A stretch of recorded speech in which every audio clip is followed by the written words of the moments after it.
तो मर जाऊंगा, या तो मैं तो मर जाऊंगी, मैं तो जहर खा लूंगी। आपका तो भगवान का शुक्र यहाँ पे नहर नजदीक नहीं है। नंदपुर में तो बहुत ज्यादा पंगे पड़े हुए हैं। बस घर में थोड़ा कुछ हुआ नहीं, ये 2-3 साल की बात है। मैं कथा करता था नालागढ़, ये गर्दला के साथ गांव है, वहां पे कथा करता था। साथ में नहर जाती है, कीर्तपुर से तो नहर जाती है।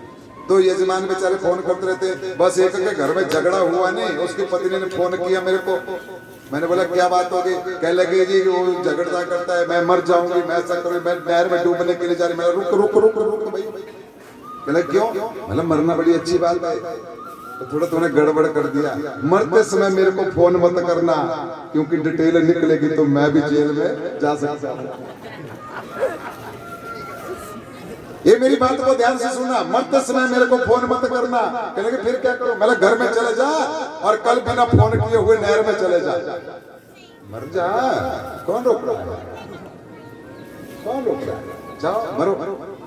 घर में पहुंची, मन मना हुई, शांत हो गया, आज जीवन सुखी है।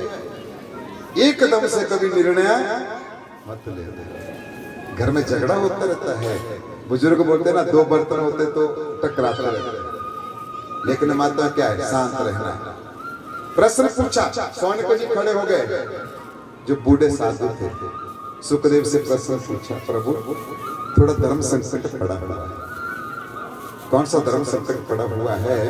तो 6 प्रश्न सौनक जी ने पूछे सुखदेव से। कितने प्रश्न पूछे? 6 प्रश्न पूछे। बोले वृंदावन के बिहारी लाल की। पहला प्रश्न पूछा, प्राणी का कल्याण कैसे होगा? आदमी का कल्याण कैसे होगा?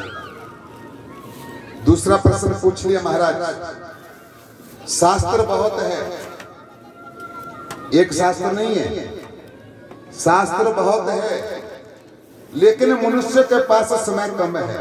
ये भी ठीक है। शास्त्र तो कोई बोलता है ना शास्त्र पढ़ो, शास्त्र तो पढ़ ले, पर घर से काम से कम फुर्सत थोड़ा मिलती है। शास्त्र बहुत है, लेकिन मनुष्य के पास समय कम है। इसलिए समस्त शास्त्रों का सार क्या है बताइए? ये प्रश्न पूछा। तीसरा प्रश्न पूछा, भगवान सर्वज्ञ है। बोलते ना भगवान कण कण में विराजमान है, भगवान सर्वज्ञ है।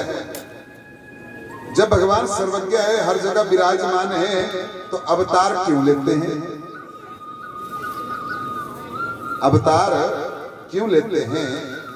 और जिसके संकल्प संसार का सृजन हो सकता है, तो क्या उनके संकल्प से जो है पाप का नाश नहीं हो सकता क्या? ये प्रश्न पूछा। और चौथा प्रश्न पूछा, यदि भगवान ने अवतार लिए हैं, तो भगवान ने कितने अवतार लिए हैं, और किस किस और कहां कहां कितने अवतार हुए हैं, ये भी बताइए। पांचवा प्रश्न पूछा, जीवन का परम लक्ष्य क्या है? हमारा कर्तव्य क्या है? परम लक्ष्य क्या है?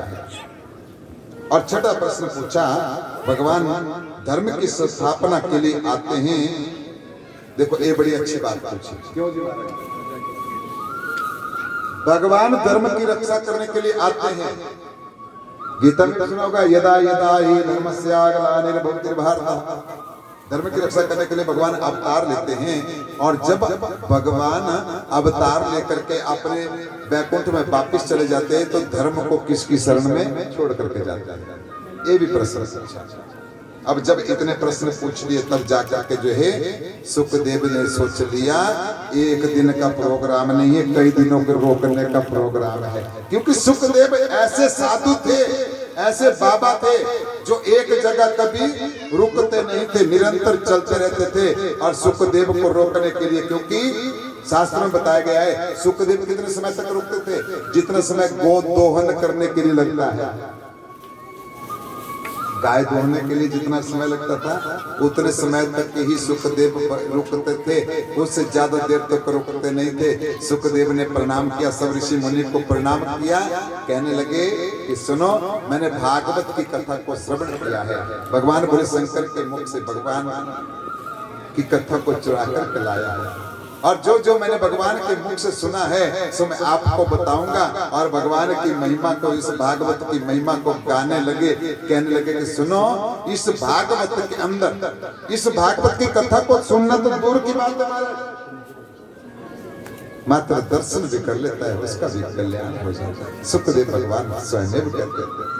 प्रश्न को उत्तर नहीं दिए, 6 प्रश्नों के उत्तर नहीं दिए। राजा परीक्षित को